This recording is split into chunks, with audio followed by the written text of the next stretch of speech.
Today I'm going to start to talk about moment of inertia. Before to explain how we can use moment of inertia, how we can calculate moment of inertia, let's first look at it to see how physically it means, and then we will talk about how to calculate it. Assume we have a piece of wood, so consider that we have a piece of wood that is, I don't know, look like that. So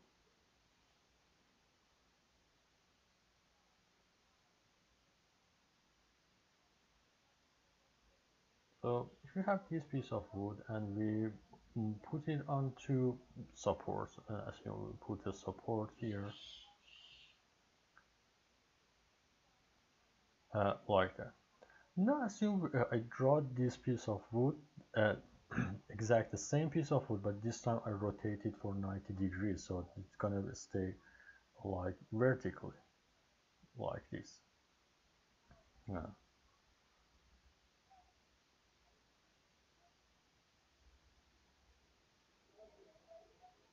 So it's gonna stay vertically, so it's the same piece of wood.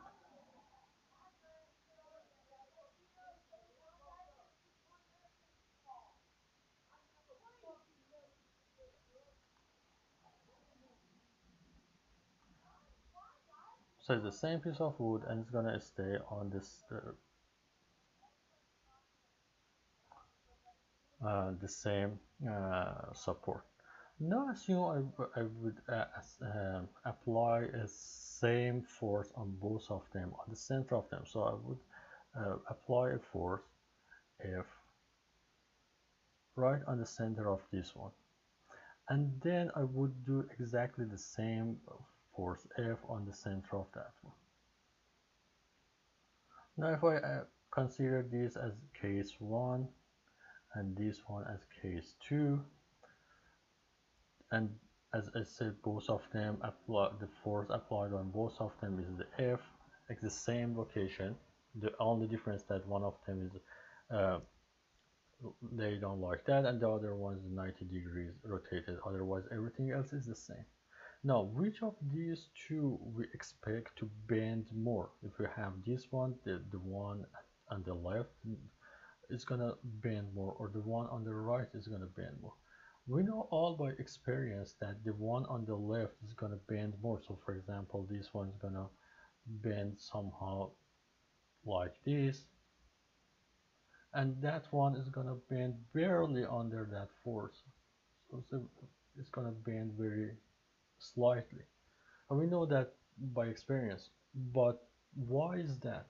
Because if we have the same piece of wood, everything is the same. All the material, the cross section, the length, the force, everything is the same. The only thing is different is just one of them is like that, the other one rotated 90 degrees.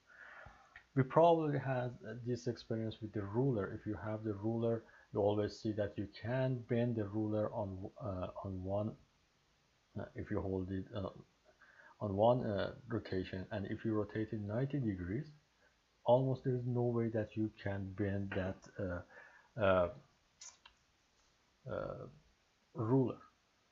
Now to see why it's happening, let's say the axis that these two are actually bending on about that. So in this one, it's gonna bend about this axis here. So the axis goes through its cross section, and I assume I call it AA. And the one on the right is gonna bend about this axis here, so it's gonna be AA. Now if I just draw the cross section of this one from the front, what we have is that this is the cross section we have here, and then this is the bending axis here. And I would draw the cross section for this one as well. So if it's a cross section for this one, and then the bending axis.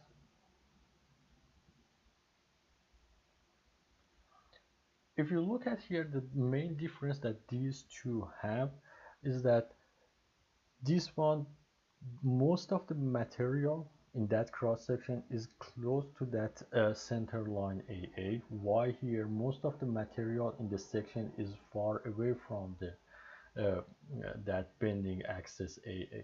And this is exactly the reason why this one bends much easier and this one has much higher resistance against bending.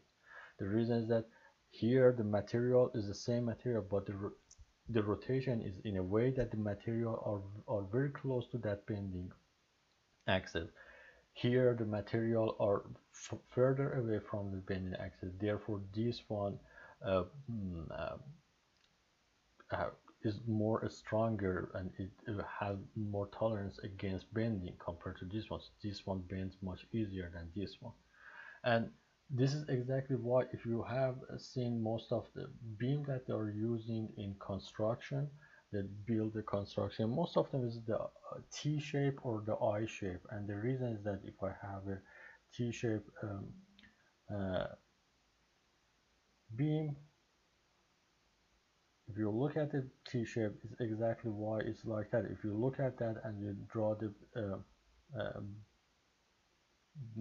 bending axis, you will see most of the material in that beam is far away from that bending axis, and because of that, it has a really good strength against being bended. The same as for the T-shaped beam that we have. If we have the T shape, also is going to be the same thing. So we have it, and then we'll have most of the time is the material is going to be away from that bending axis. So if you by this example we'll see that if we have the material sitting further away from the bending axis, it has more resistance against being bended. So what's the moment of inertia? Basically, the moment of inertia tells us how difficult it is to bend a cross section.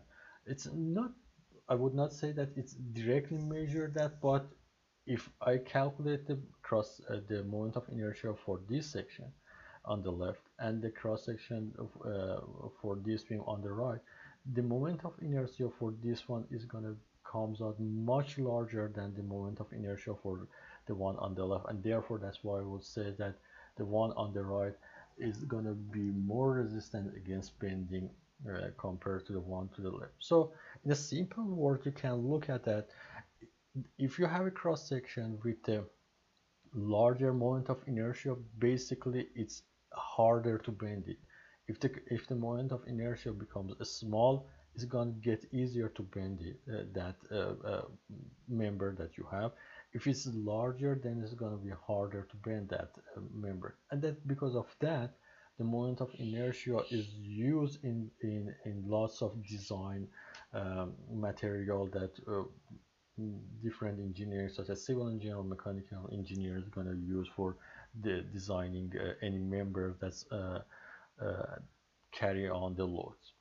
So now that we know how the moment of inertia physically means, it basically is the simple word tells you how much resistance you have in the. So it basically tells you the larger the moment of inertia is, that the higher resistance you have against the bending. Now let's see how we can calculate that moment of inertia. So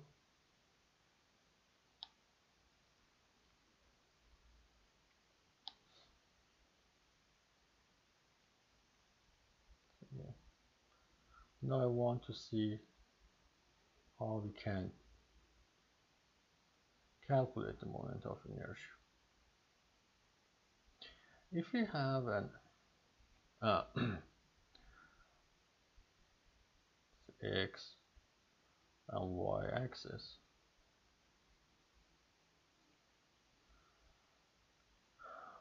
and then we have assume we have a section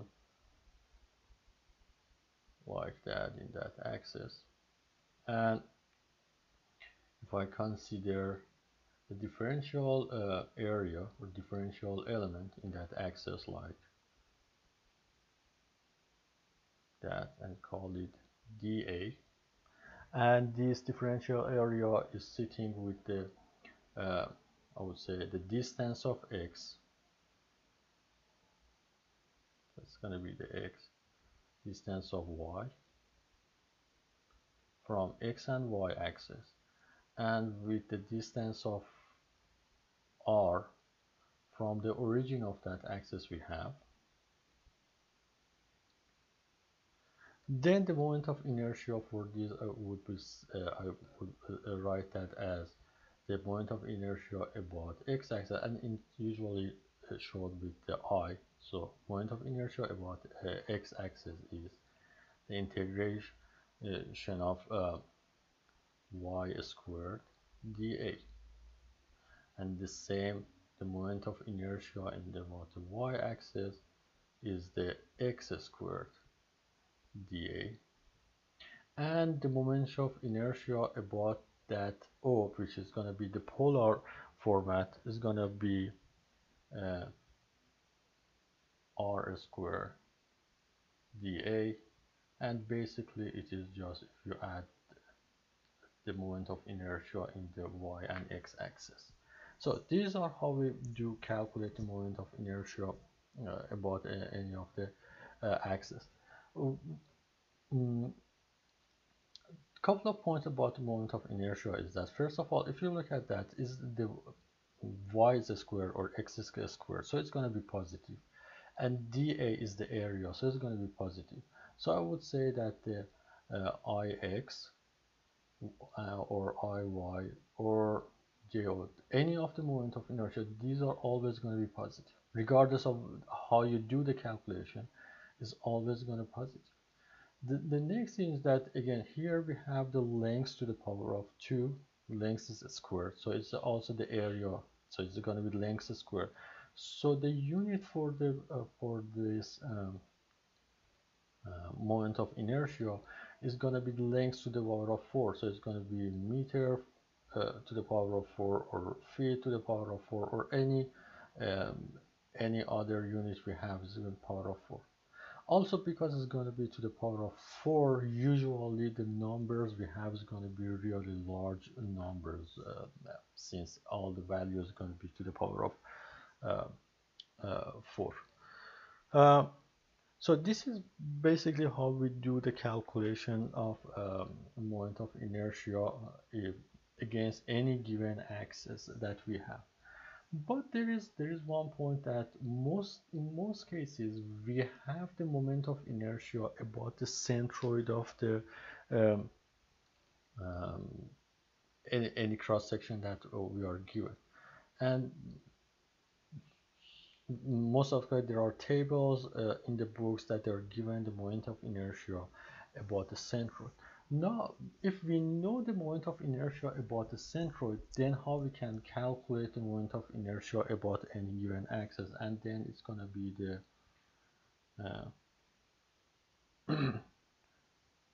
parallel axis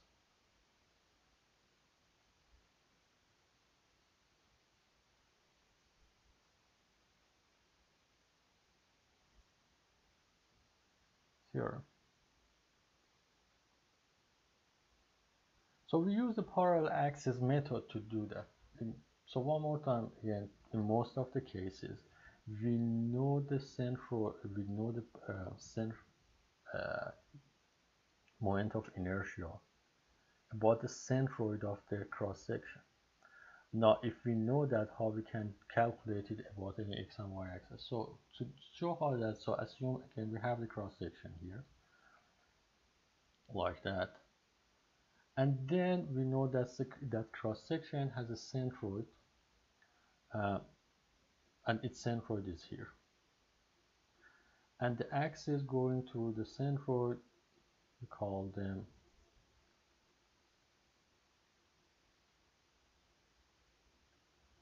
x prime and y prime. So the axis going through the centroid of uh,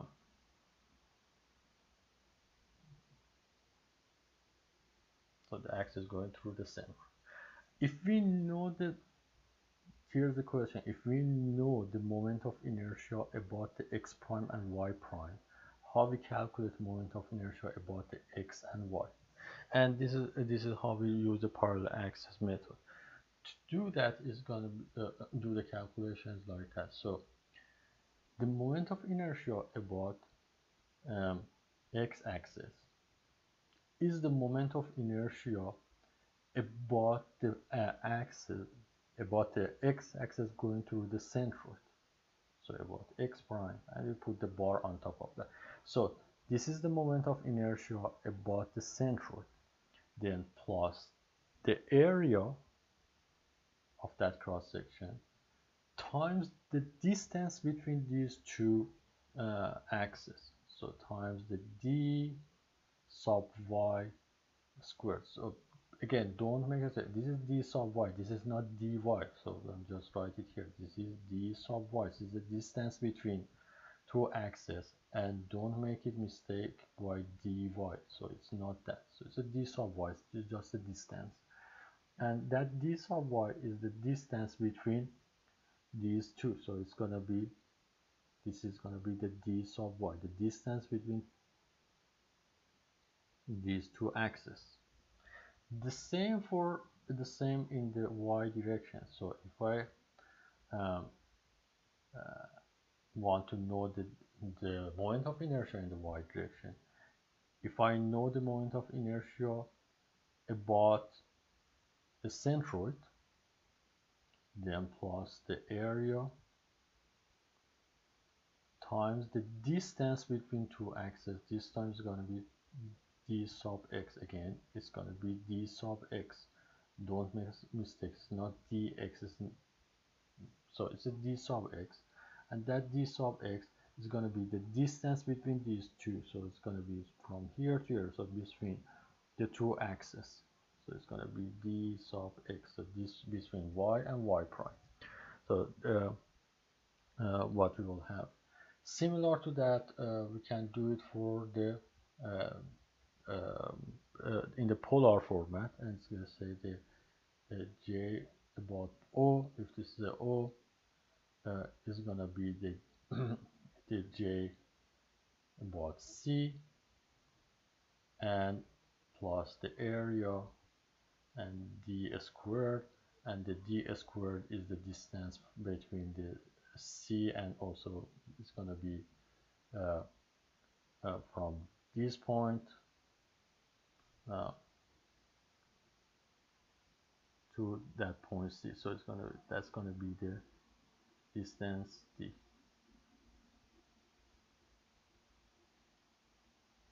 So this is a d. So d is going from the origin to centroid, and that's how we do the calculus. So also it's useful, again I said, these values, the I about x prime or the I about y prime is usually known, is usually given, and since we know them, then we can easily go ahead and find and calculate the moment of inertia about any other axis that we look for. Before actually go ahead and start to look at some example, one point I want to say that remember when you want to do the calculation using this equation and get the look at the differential element or differential area.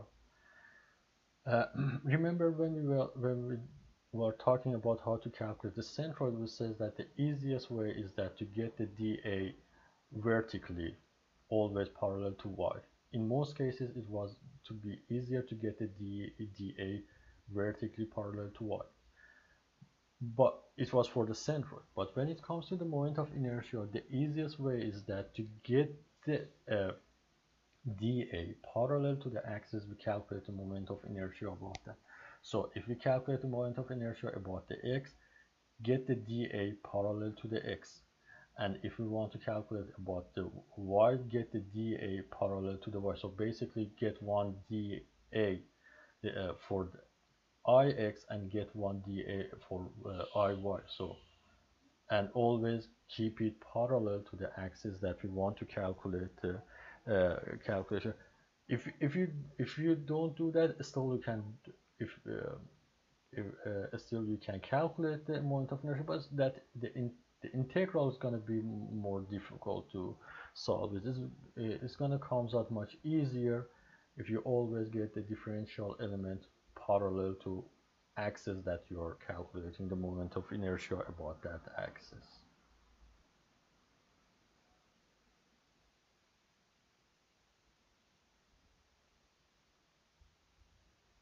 Now let's look at an example. One of the shape that probably we need to know exactly what its a moment of inertia is just a rectangle. What's the moment of inertia of the rectangle? Here, if you have the rectangle and then if you have the x and y is going through its base or height, and then we have the x prime and y prime going through its centroid, we want to find the moment of inertia for first what's the moment of inertia about the x prime axis and what's the moment of inertia then about the x axis. So we'll start to write it about the uh, right amount of inertia about the x prime. So I'm going to redraw that again, the shape. It's easier to do that. So if that's the cross section that we have, I want to calculate the moment of inertia about is uh,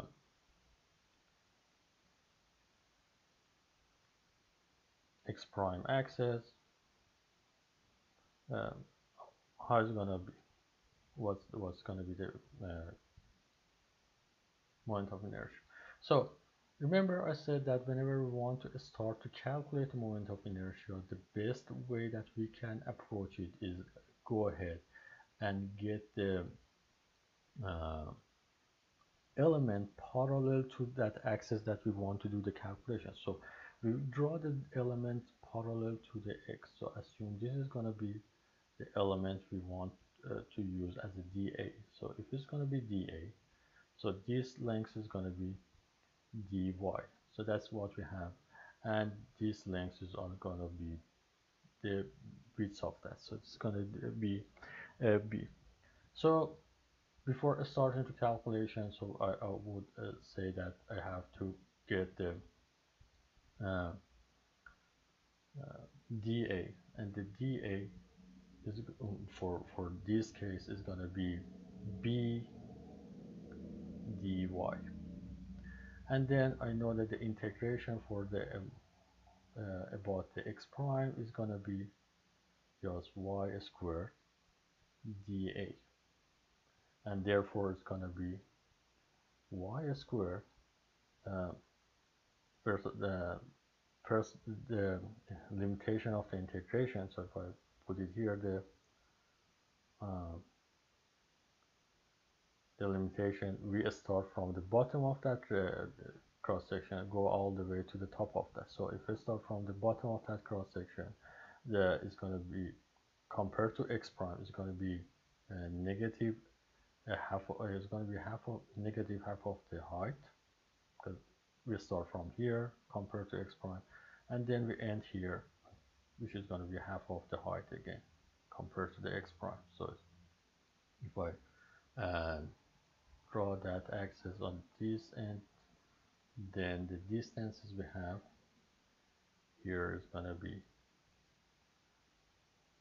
half of the height, and here is going to be half of the height. So and here is 0. So we start with negative half of the height to the half of the height, and then we have the y squared, which is, and then the dA, which is going to be b dy, and the b is constant, will goes out, and then if it comes out of the integration, then we have the y squared, sorry, uh, b dy.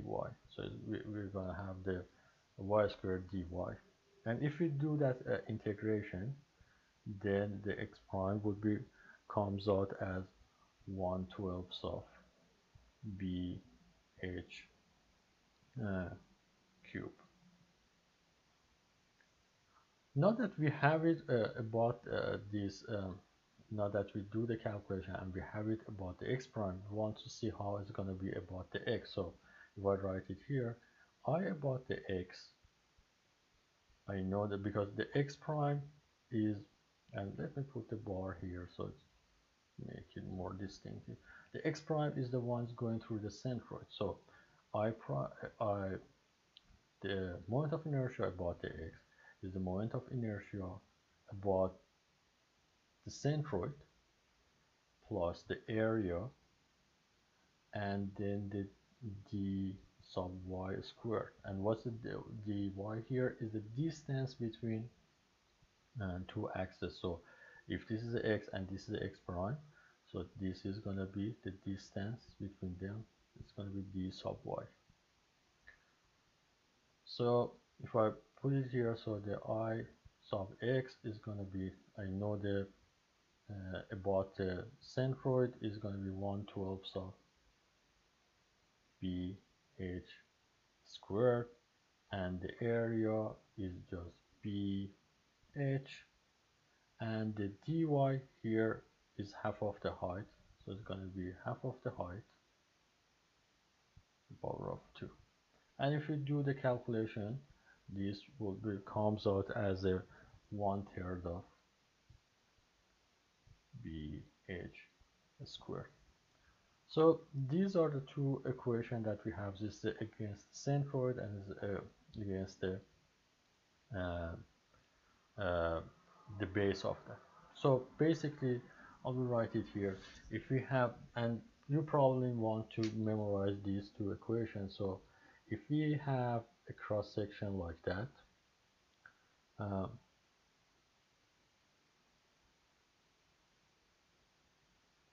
and it's going to be B and H, and then we have the the axis going to its centroid. It's going to be the x prime. It's going to be the y prime. So generally, it's like that. If you have it some like that, the I about the x prime is going to be 1/12 of bh cube, and I about the y prime is like you just rotate, because if you rotate it, rectangle is going to be also the rectangle, just so if you rotate it, you replace the place of b and h. That's all it's going to happen. So it's going to be 1/12 of h b cube. And if you have the same rectangle cross section, and this time we'll look at at its base. So if the axis is at its base like that, then, and also it's going to be the same as b and h there. The I about the x is going to be 1/3 of bh squared, and then if you rotate it from the another way, just the place of b and h will be changed. So I about y is going to be 1/3 of h b cube. So you probably want to remember these equations, because rectangle cross section is one that we use it a lot in our calculation, and it's probably easier that you just remember these equations.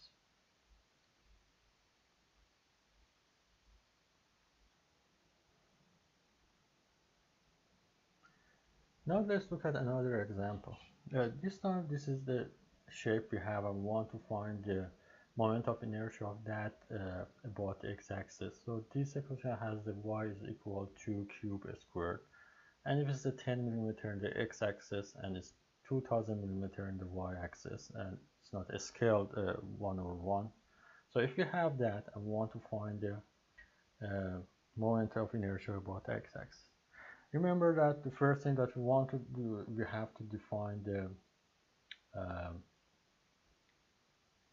differential element, and we better here, when we calculate the moment of inertia, we better to have the moment the differential element parallel to the axis that we do the calculation about that. So here we want to find the moment of inertia about x-axis, so we get the uh, mm, differential element parallel to the x-axis. So assume this is going to be our um, element, and it's going to be dy. So it's, and the distance it has here up to this point is going to be from here to here is going to be x, and therefore from here to here is going to be 10 minus x. So that's the distance we have. So then the dA is going to be 10 minus x, which is this distance, times dy. And because we have dy here, because we have the dy here, so we have to replace x with the y. So we have everything written as a function of y. So here we have the y is equal to 2x cubed. Therefore, we can say that the x is half of the y. If we write it again, the power of 1/3. So we can rewrite that equation, and then if we substitute x in the here, we are going to get the dA is going to be equal to 10 minus x, sorry, 10 minus um,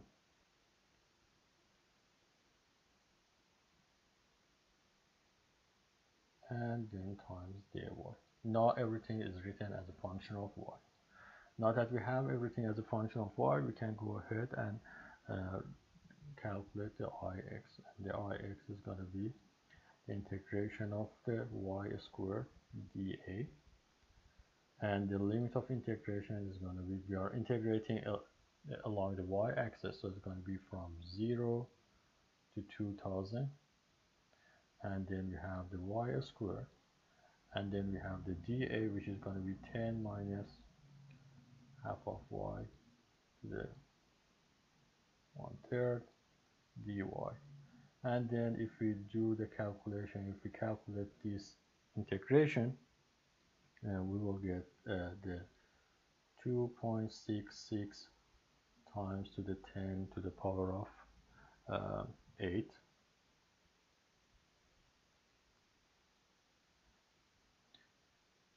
millimeter to the power of 4. So this is the magnitude of the moment of inertia about the x-axis.